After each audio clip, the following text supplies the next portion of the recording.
dobrodošli u novi video. U ovom videu ću vam pokazati kako da napravite ovo tu. Evo dobro sam vam zoomirao pa možete vidjeti 100.250.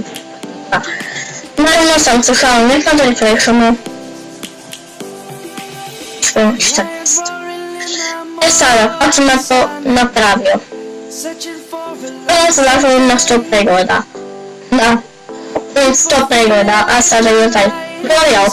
Ok, kako sam to napravio? Prvo ću se izniti 12 na teksturi. A sam napravio pojaviti se ovo desno, vidite.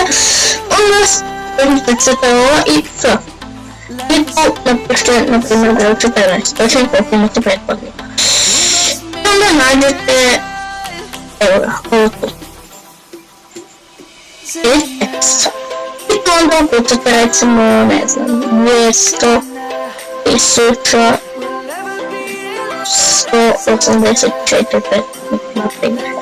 I kliknete Enter. Ako ne kliknete Enter, neće vam se ovo spremiti. Enter. I BUM!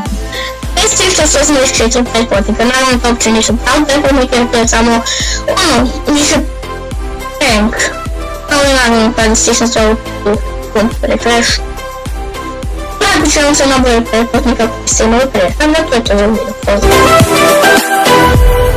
The lion's gonna come. The birds have just begun.